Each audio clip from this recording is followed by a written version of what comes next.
Class 8. It's your today's topic, Apostrophe to the Ocean, Chapter 9, English Reader Book, and the page number is 89. Apostrophe to the Ocean, and it is a poem written by George Gordon Byron. Okay, who is born in 1788 and died in 1824. In London. He is regarded as one of the greatest and widely read British poets.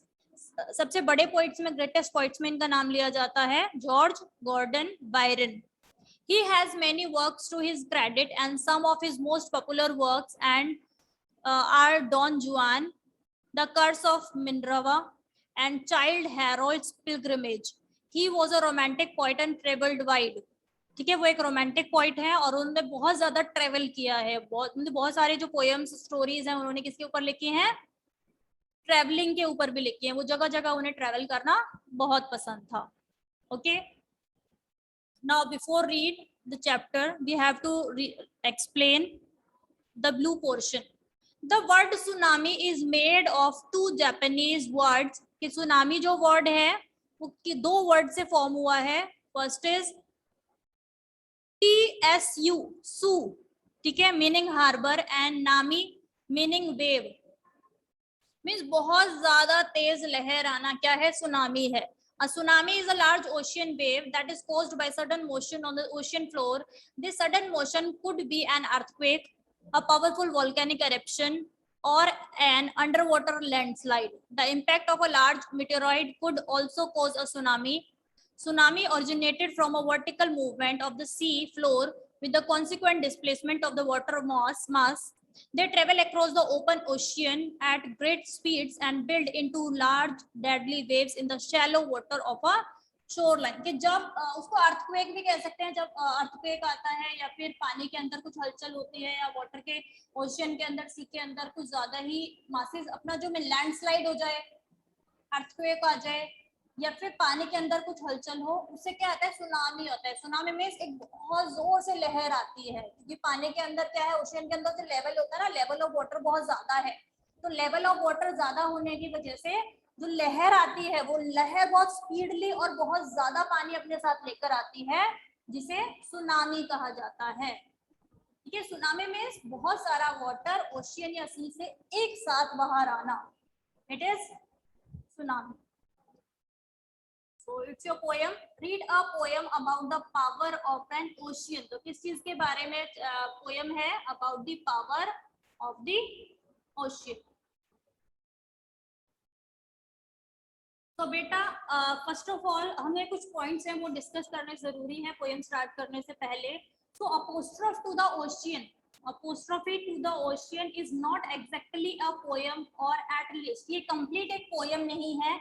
It is a part of a long poem. ये एक long poem में से एक छोटा सा part लिया गया है. तो it is not alone a poem. ये एक पोएम नहीं है कि कंप्लीटली सिर्फ इतना ही पार्ट लिखा गया है. ये एक पोएम का एक पार्ट है. यहाँ पर एक एक्सट्रैक्ट लिया गया है यहाँ पर. Okay, Apostrophe to the Ocean is actually an excerpt of a long narrative poem, Childe Harold's Pilgrimage. ये एक पार्ट है, एक पोएम की पूरी सीरीज है, एक बुक है पोएम की, जिसमें कितने स्टैंजाज हैं? जिसमें 93 स्टैंजाज हैं. 93 स्टैंजाज की ये एक पोएम है. ठीक है, उसमें से 7 स्टैंजाज यहाँ पर दिए गए हैं. ठीक है, और ये उस 93 स्टैंजा पोएम का ये कौन सा पार्ट है? ये 4th पार्ट यहाँ पर दिया गया है, 4th पार्ट. ठीक है, और उस बुक का नाम क्या है? उस पोएम सीरीज का नेम क्या है? चाइल्ड हैरोल्ड पिल्ग्रिमेज है उसका नाम. और वो भी किसी ने लिखा है? जॉर्ज गॉर्डन बायरन ने ही लिखा है. उस पोएम में total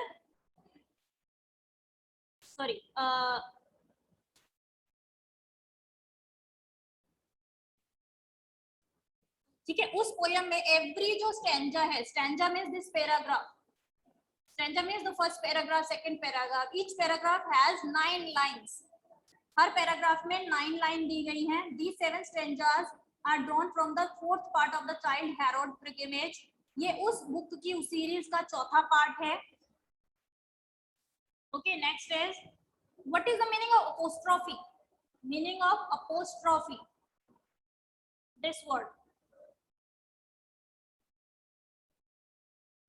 the meaning of apostrophe, it is a figure of speech. ये फिगर ऑफ स्पीच है जहां पर क्या किया जाता है, इन विच सम एब्सेंट और नॉन एग्जिस्टेंट पर्सन और थिंग इज एड्रेस्ड, जहां पर उस इंसान से या उस चीज से बात की जाती है जो कि रियलिटी में होता ही नहीं है, जो रियलिटी में आपके सामने है ही नहीं। जैसे एक बार मैंने आपको अलंकार के बारे में बताया था, ठीक है, जिसे क्या कहते हैं, पर्सोनिफिकेशन जिसे कहा जाता है। पर्सोनिफिकेशन कि मानवीकरण करना, मानवीकरण, पर्सनिफिकेशन, उसको पर्सन समझ लेना। तो यहाँ पर in this poem, poet shows ocean as a person and talking to the ocean. The poet is talking to the ocean in this poem. ये इसीलिए क्या वर्ड यूज किया गया, अपोस्ट्रोफी। उसे कॉल कर रहा है, अपोस्ट्रोफी मींस कॉल करना, उसे वो बात कर रहा है ओशियन से। क्या बात कर रहा है वो अभी डिस्कस करेंगे हम। तो यहाँ पे अपोस्ट्रोफी का मीनिंग है a figure of speech in which some absent or non-existent person or thing is addressed, जहां पर उस पर्सन से या उस चीज से बात की जाती है जो रियलिटी में होता ही नहीं है, ठीक है। So the title of the poem suggests that the poet is here addressing ocean. So यहाँ पे किसको ocean रेफर किया जा रहा है, किससे बात की जा रही है, किससे एड्रेस किया जा रहा है, ओशियन को एड्रेस किया जा रहा है। लाइक ओशियन इज अलाइव, जैसे बात की जा रही है कि जो ओशियन है वो अलाइव है, वो जिंदा है, वो एक जीवित चीज है, ठीक है, उससे वो टॉक कर रहा है, उससे वो बात कर रहा है। ओके, अब क्या है next point, poet expresses his love and respect for the sea. यहाँ पर जो पॉइंट है वो सी पॉइंट जो है वो ओशियन के लिए क्या दिखाता है, अपना प्यार, अपना लव शो कर रहे हैं वो उसके लिए, कि वो ओशियन से, शी से कितना प्यार करता है। और जो लोग हैं वो ओशियन के साथ जो गलत कर रहे हैं, मीन्स उसमें वो कूड़ा कचरा डालते हैं, तो इस तरीके से जो ओशियन के साथ जो गलत हो रहा है वो यहाँ पर उसको एक्सप्रेस करता है, अपनी फीलिंग शो करते हैं यहाँ पे point for the ocean. He also talks of the power of ocean which humans cannot control. यहाँ पे ओशियन की पावर के बारे में बात की जा रही है जो कि ह्यूमंस की कंट्रोल से बाहर है। पता है जब सुनामी आती है, कोई भी प्रॉब्लम होती है सी से, तो क्या होता है, सुनामी को कंट्रोल करना लोगों के बस की बात नहीं है। बाढ़ आ जाए, सुनामी आ जाए, ठीक है, तो वो लोगों के कंट्रोल से बाहर है, वाटर को कंट्रोल करना। तो यहाँ पे ओशियन का पावर शो किया गया है कि हमारा जो ओशियन है वो कितना पावरफुल है। आगे क्या है, he says that all the destructions done by humans are limited to land.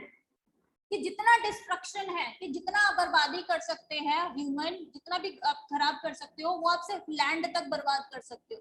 Ocean तक हमारी जो पहुंच है, हमारा जो कंट्रोल है वो खत्म हो जाता है, क्योंकि ओशियन हमारे साथ बहुत ज्यादा गलत कर सकता है। जब सुनामी आया तो वो हमें डिस्ट्रक्ट कर सकता है, हमें डिस्ट्रॉय कर सकता है सिर्फ एक ही वेव के साथ। In the last stanza he shows other side of the ocean, but last stanza में क्या होता है कि ओशियन का पॉइंट है वो एक अलग ही रूप शो करता है, एक अलग ही टर्न दे देता है ओशियन को। पूरे जो पोयम में हम पढ़ेंगे ना, वो डिस्ट्रक्शन की बात कर रहा है, डिस्ट्रक्शन की बात कर रहा है कि ओशियन क्या क्या कर सकता है आपके साथ, क्या क्या डिस्ट्रक्टिव चीजें वो कर सकता है। लेकिन लास्ट पैराग्राफ में जो पोइट की टोन है वो एकदम चेंज हो जाती है और वो ओशियन को अपनी मदर कहना स्टार्ट कर देता है। वो दोनों साइड्स दिखाता है, डिस्ट्रक्टिव साइड भी दिखाता है ओशियन की, एंड उसका लविंग पार्ट भी हमें शो करता है in this poem. Okay, the poem is about the ocean. So now let's start. First paragraph. Now listen to me very carefully, everyone. Yes, Anuj, now read the first paragraph. Okay, ma'am. There is a pleasure in the pathless woods. There is a rapture on the lonely shore.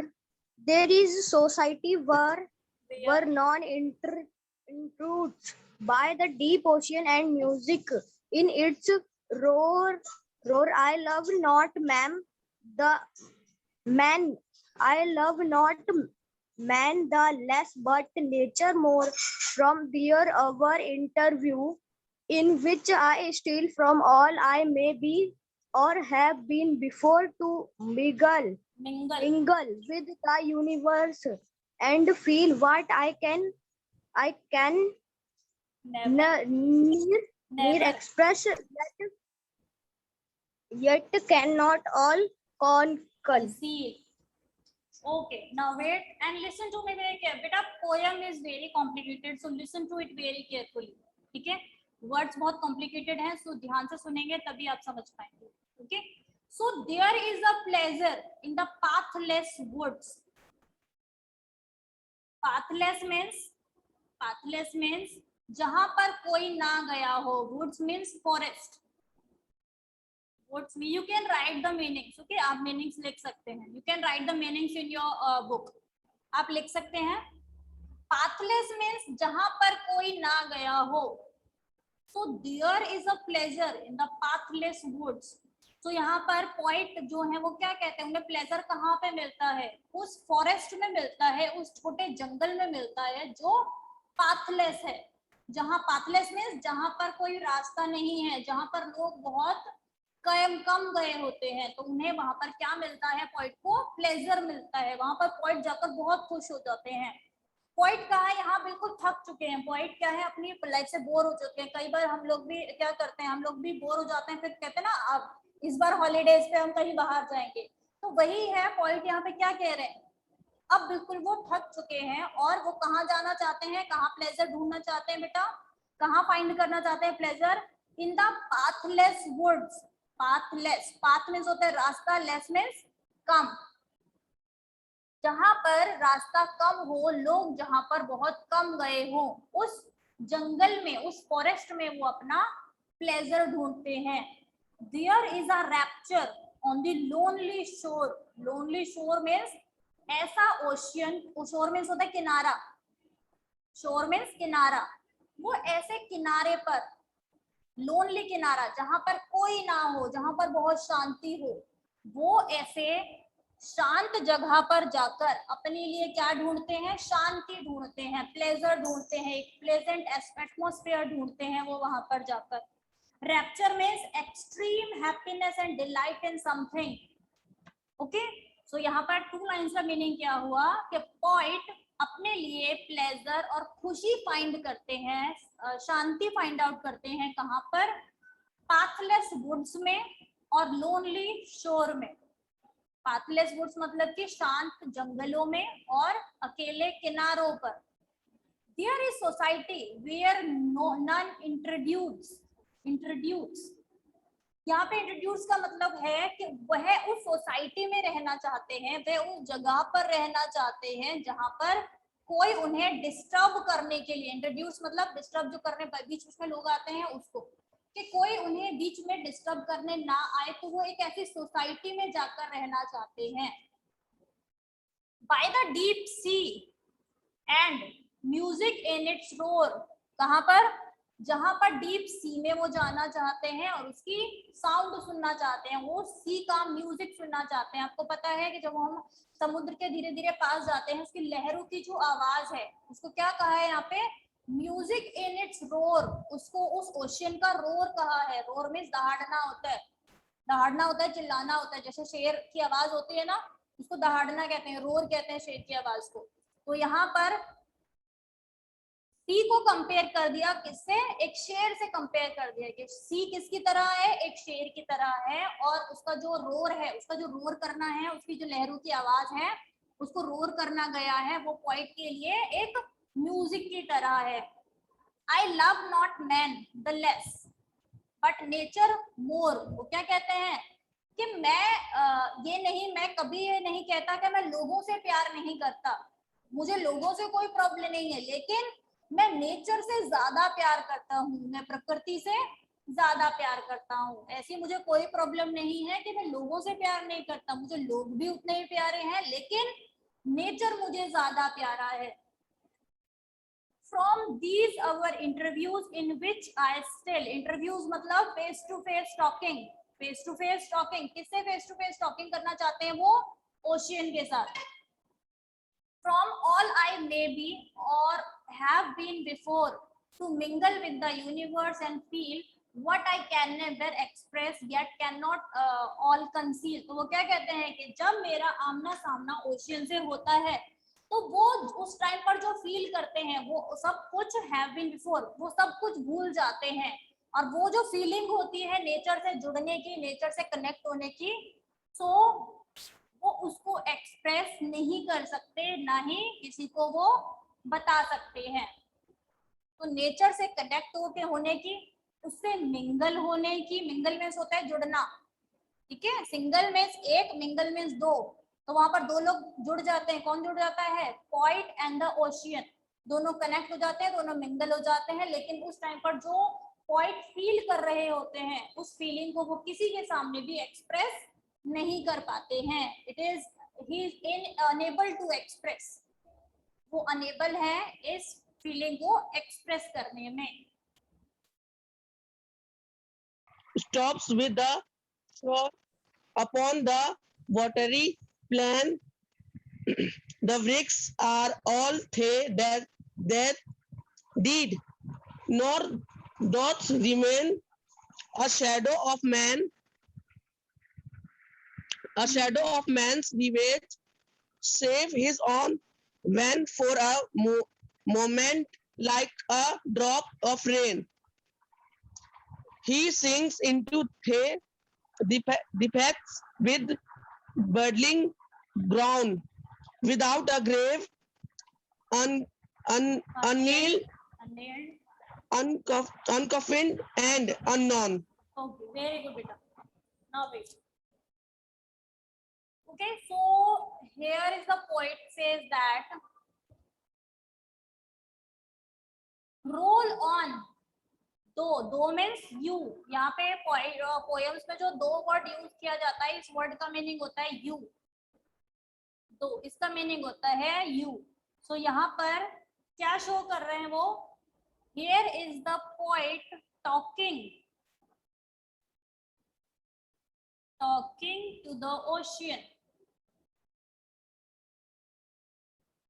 Here is the poet talking to the ocean, उससे बात कर रहे हैं। और क्या use किया जा रहा है? पर्सोनिफिकेशन यूज किया जा रहा है। पर्सोनिफिकेशन मीन्स बेटा मानवीकरण, ठीक है। मीन्स एक निर्जीव चीज को सजीव चीज की, मीन्स नॉन लिविंग थिंग को लिविंग थिंग की क्वालिटीज देना। तो यहाँ पे वो उसे ऐसे बात कर रहे हैं ओशियन से जैसे वो एक लिविंग थिंग है, लिविंग पर्सन है, ठीक है। सेकेंड थिंग, यहाँ पर एक और चीज यूज की जा रही है, विट इज हाइपरबोल। हाइपरबोल बच्चे, हाइपरबोल मीन्स हिंदी में इसे कहा जाता है अतिशयोक्ति। अतिशयोक्ति मीन्स चीजों को, बातों को बढ़ा चढ़ाकर बोलना। हाइपर मीन्स क्या है? ज्यादा।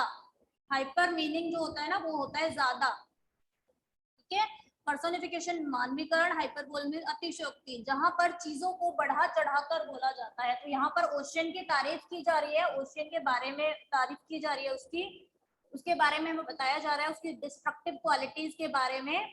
और लेकिन उसको जरूरत से ज्यादा बढ़ा चढ़ाकर कहा जा रहा है। और क्या कहा जा रहा है? Roll on. Roll on means ocean क्या करता है? ओशन ये क्या करते हैं? रोल ऑन ही तो करते हैं, वो पानी से मूव करते हैं, तो रोल ऑन होता रहता है उनका पानी। लहरें आती हैं फिर पानी में चले जाते हैं, फिर लहरें आती हैं फिर पानी में चले जाते हैं, तो वो क्या है? वो रोल ऑन है, ठीक है। Roll on thou deep and dark blue ocean roll, कि तुम रोल करते रहो, डार्क ब्लू ओशियन तुम रोल ऑन करते रहो। 10,000 fleets, fleets means group of ships, it is a collective noun. Fleets means it is a collective noun. So group of ships. 10,000 fleets sweep over the in vain. Vain means proud. बच्चे vain means proud. कि बहुत सारे हजारों जो ship हैं वो तुम्हारे ऊपर प्राउडली क्या करते हैं? प्राउडली तैरते हैं, प्राउडली मूव करते रहते हैं, लेकिन उन्हें ये नहीं पता है कि वो तुम्हारे सामने कुछ भी नहीं है, क्योंकि जब कोई बहुत बड़ा शिप होता है पानी के ऊपर तैरता है तो शिप को ऐसा लगता है कि वो कितना ज्यादा स्ट्रांग है, लेकिन जब कोई सुनामी आए या फिर कोई डिस्ट्रक्टिव कोई नेचुरल कैलेमिटी होती है तो उस टाइम पर वो बड़े बड़े शिप भी कुछ नहीं कर पाते हैं। Man marks the earth with ruin his control, कि मैन जो अपने मार्क्स हैं, जो बर्बादी करते हैं, जो वो डिस्ट्रक्टिव वर्क करते हैं, जो इंसान है, उन्होंने नेचर को खराब कर दिया, लोगों ने नेचर को बर्बाद कर दिया। देखोगे ना, सी हो गए, ओशन हो गए, बीचेस हो गए, लोगों ने उन चीजों को बर्बाद कर दिया। ये उसी चीज का गुस्सा है, ठीक है, कि लोगों के जो रुइन के मार्क्स हैं, बर्बादी के जो मार्क्स हैं, वो सिर्फ लैंड तक हैं, अर्थ तक उनकी जो सीमा है, उनका जो कंट्रोल है, वो खत्म हो जाता है। स्टॉप्स विद द शोर, और किनारे, तुम्हारे किनारे तक आते आते उनका कंट्रोल खत्म हो जाता है, वो उसके आगे कुछ भी डिस्ट्रक्टिव वर्क नहीं कर सकते हैं। Upon the watery plains, watery plains में शोर से आगे क्या हो जाता है, किनारे से आगे आगे क्या स्टार्ट हो जाता है, वाटर ही वाटर स्टार्ट हो जाता है, पानी पानी दिखाई देगा जहां तक दिखाई देगा, तो उसे क्या कहा जा रहा है यहाँ पे, वाटरी प्लेन कहा जा रहा है। The ruins are all thy deed, nor doth remain a shadow of man's revenge save his own, when for a movement like a drop of rain। तो यहाँ पे क्या कह रहे हैं कि सारा जो डिस्ट्रक्टिव है, रुक है, सारे जो बर्बादी के जो निशान है, तुमने कहाँ पर लाकर इकट्ठे कर दिए हैं, शोर पर, किनारे पर लाकर इकट्ठे कर दिए हैं, वो तुम्हारे खुद के कंट्रोल में है। किसको, किससे कह रहे हैं, ओशियन से कह रहे हैं। A shadow of man's ravage, ठीक है, कि इंसान का जो गुस्सा है वो उसकी शैडो तक ही है, वो सिर्फ अपने तक रखता है, तुम्हारे सामने वो इंसान कुछ भी नहीं है, उसका गुस्सा सिर्फ वो अपने तक ही रख सकता है। एक ओशियन पे एक इंसान अपना गुस्सा नहीं निकाल सकता है। When for a moment like a drop of rain he sinks, just a minute class।